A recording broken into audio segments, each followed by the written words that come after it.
নমস্কার দর্শক বন্ধুরা, পশ্চিমবঙ্গ সরকারের Swami Vivekananda merit cum means scholarship 2024-25 শিক্ষাবর্ষের জন্য অনলাইন ফ্রেশ এবং রিনিউয়াল অ্যাপ্লিকেশন গ্রহণের প্রক্রিয়া চলছে। এটি শুরু হয়েছে বিগত নভেম্বর মাসের 20 তারিখ থেকে এবং চলবে খুব সম্ভবত 2025 সালের মার্চ মাস পর্যন্ত। তোমরা যারা এখনও অ্যাপ্লিকেশন সাবমিট করে উঠতে পারোনি, যথেষ্ট সময় পাবে, তাই সময় মতো অ্যাপ্লিকেশনটি সাবমিট করে নিও। আজ আমরা এই ভিডিওতে রিনিউয়াল অ্যাপ্লিকেশন কিভাবে সাবমিট করবে তার খুঁটিনাটি নিয়ে আলোচনা করব। চলো দেখে নেওয়া যাক রিনিউয়াল অ্যাপ্লিকেশন সাবমিট করার কি প্রসিডিওর রয়েছে। তার আগে চ্যানেলটিকে সাবস্ক্রাইব করে নিতে ভুলো না। প্রথমেই আমাদেরকে স্বামী বিবেকানন্দ মেরিট কাম মেন স্কলারশিপের অফিসিয়াল ওয়েবসাইটে চলে যেতে হবে।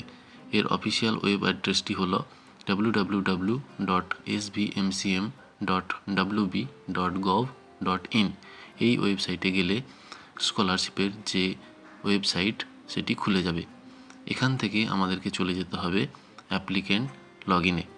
অ্যাপ্লিক্যান্ট লগ ইনে গেলে একটি আলাদা লগ ইন উইন্ডো আসবে, যেখানে স্টুডেন্টের অ্যাপ্লিকেশন আইডি, পাসওয়ার্ড এবং ক্যাপচা এই তথ্যগুলি দিতে হবে এবং এগুলি দিয়ে লগ ইন করতে হবে।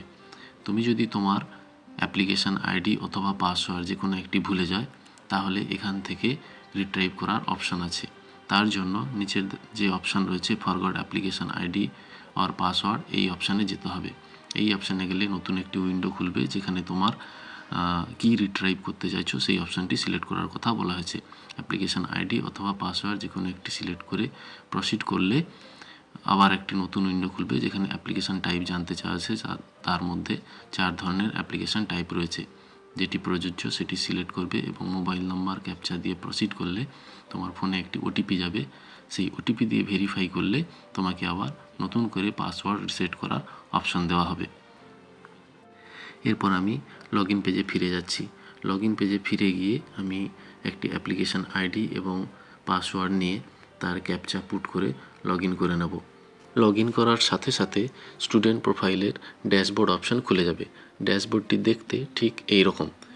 এরপর আমাদেরকে চলে যেতে হবে বাঁ দিকের মেনু অপশানে। এখানে রয়েছে অ্যাপ্লিকেশান ডিটেলস, তার আন্ডারে অপশান রয়েছে এডিট রিনিউয়াল অ্যাপ্লিকেশান। এই অপশানে গেলে স্টুডেন্টের প্রিভিয়াস অ্যাপ্লিকেশান ডিটেলস বেরিয়ে আসবে। এখানে বিভিন্ন ধরনের ডিটেলস রয়েছে। প্রথমেই রয়েছে বেসিক ডিটেলস। বেসিক ডিটেলসের ঘরে স্টুডেন্টের জেনারেল ইনফরমেশান রয়েছে, যেখানে স্টুডেন্টের application ID, applicant name, religion, caste, mobile number, date of birth, এই ডিটেলসগুলি রয়েছে। নেক্সট রয়েছে family address of applicant. Family address of অ্যাপ্লিক্যান্টের ঘরে অ্যাপ্লিক্যান্টের অ্যাড্রেস রয়েছে। নেক্সট রয়েছে আদার ডিটেলস। আদার ডিটেলসের ঘরে আধার অনুযায়ী অ্যাপ্লিক্যান্টের নেম লিখতে হবে। এরপর বাংলার শিক্ষা আইডির ঘরে স্টুডেন্টের বাংলার শিক্ষা আইডি দিতে হবে। কলেজ স্টুডেন্টের ক্ষেত্রে এটির কোনো প্রয়োজনীয়তা নেই, স্কুল স্টুডেন্টের ক্ষেত্রে এটি দিতে হবে। এরপর রেশন কার্ড বা খাদ্যসাথীর নাম্বার দিতে হবে, যেটিও কোনো প্রয়োজন নেই। এরপরে রয়েছে ব্যাঙ্ক ডিটেলস। ব্যাঙ্ক ডিটেলসের ফিল্ডগুলি আগে থেকেই ফিল আপ করা রয়েছে, এগুলি শুধুমাত্র দেখে নিতে হবে ঠিক না ভুল আছে। তারপর রয়েছে details of qualifying public examination. প্রথমেই রয়েছে year of last qualifying exam, অর্থাৎ কোন সালে তুমি শেষ এক্সাম পাস করেছো সেটা সাল নির্বাচন করতে হচ্ছে। এখানে ড্রপডাউন বক্স থেকে সালটা চুজ করে নিতে হবে। নেক্সট রয়েছে কোন ইনস্টিটিউশন থেকে পাস করেছো, তোমার ইনস্টিটিউশন নাম, সেটাও ড্রপডাউন বক্স থেকে চুজ করে নিতে হবে। তারপরে রয়েছে টোটাল কত মার্কস পেয়েছো এবং কত মার্কসের পরীক্ষা হয়েছিল এবং কত পার্সেন্টেজ পেয়েছো।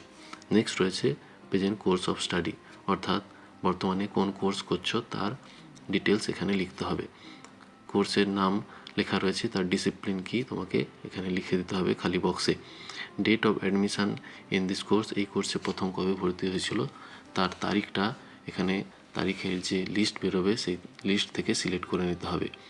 নেক্সট আছে প্রেজেন্ট ইয়ার অফ স্টাডি, অর্থাৎ তোমার বর্তমান যে কোর্স চলছে সেটা কোন ইয়ার চলছে সেটা তোমাকে ড্রপডাউন বক্স থেকে এখানে সিলেক্ট করে নিতে হবে। নেক্সট রয়েছে প্রেজেন্ট ইনস্টিটিউশন ডিটেলস।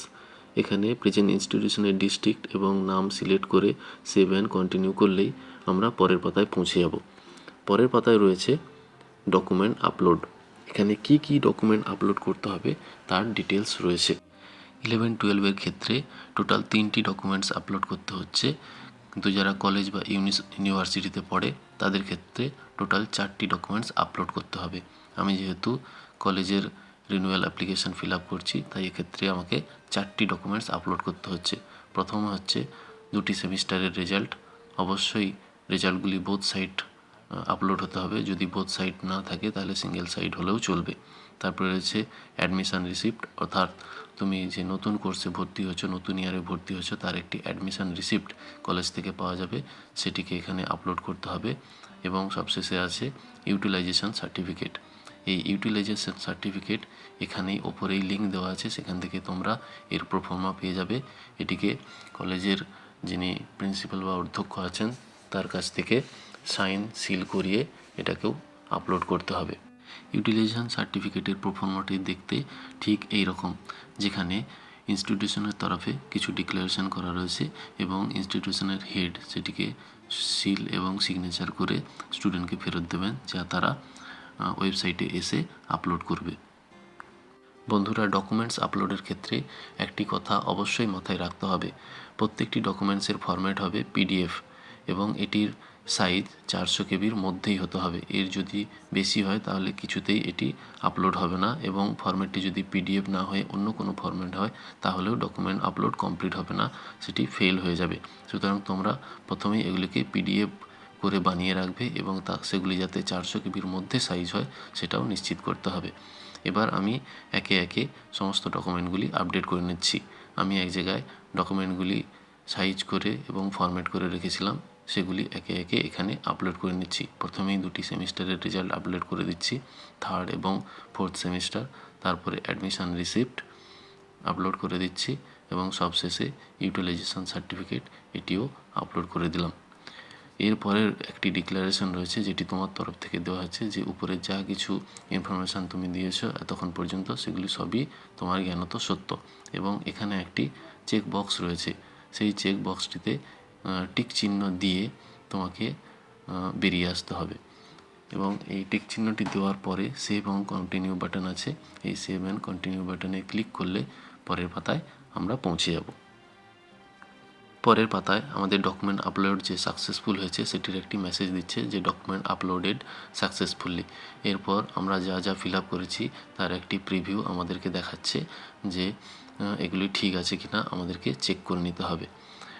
একদম নিচে রয়েছে আমি কি ডকুমেন্টস আপলোড করেছি সেগুলোর একটি তালিকা দেখাচ্ছে, সেগুলো আমি ভিউ অপশনে গিয়ে ভিউ করে নিতে পারি যে সেগুলো সঠিকভাবে আপলোড হয়েছে কিনা। এখান থেকে তোমরাও দেখে নিতে পারো। একে একে আমি দেখে নিলাম যে সমস্ত ডকুমেন্টগুলি ঠিকঠাকভাবেই আপলোড করা হয়েছে। এবার যদি দেখা যায় সমস্ত ডকুমেন্ট সঠিকভাবে আপলোড করেছে এবং সমস্ত ইনফরমেশান পুট করা ঠিক হয়েছে, তাহলে আমরা নিচের যে সাবমিট অ্যাপ্লিকেশান অপশান আছে সেখানে চলে যাব। এখানে চলে গেলে একটা পপ আপ উইন্ডো আসবে, যেখানে আমাদেরকে বলা হচ্ছে যে একবার যদি এই অ্যাপ্লিকেশান সাবমিট করে দেওয়া হয় তাহলে সেটিকে দ্বিতীয়বার আর কারেকশান বা রেকটিফাই করা যাবে না। আমরা সাবমিট করে দিলাম, আমাদের কোনো কারেকশান করার নেই। এখন দেখাচ্ছে অ্যাপ্লিকেশান সাবমিটেড সাকসেসফুলি। এরপরে তুমি তোমার অ্যাপ্লিকেশানটি ডাউনলোড করে নিতে পারো, যেটি জেনারেট হয়ে গেছে, এবং ডাউনলোড করে এক কপি প্রিন্ট আউট নিজের কাছে রেখে দিতে হবে। বন্ধুরা, আমি তোমাদেরকে দেখালাম কিভাবে স্টেপ বাই স্টেপ তোমরা স্বামী বিবেকানন্দ মেরিট কাম মেন স্কলারশিপের রিনিউয়াল অ্যাপ্লিকেশন সাবমিট করবে। আশা করি খুব সহজেই তোমরা এই ভিডিও দেখে তা করতে পারবে। যদি ভিডিওটি ভালো লেগে থাকে তাহলে অবশ্যই লাইক করো এবং বন্ধুদের সঙ্গে শেয়ার করো, যাতে তারাও এই ভিডিওর সাহায্যে খুব সহজেই এই প্রক্রিয়া কমপ্লিট করতে পারে। তোমাদের মতামত আমার কাছে খুবই গুরুত্বপূর্ণ, তাই কমেন্ট বক্সে কমেন্ট করতে ভুলো না। আর যদি ভিডিওটি ভালো লেগে থাকে অবশ্যই চ্যানেলটিকে সাবস্ক্রাইব করে দিও। Thank you very much.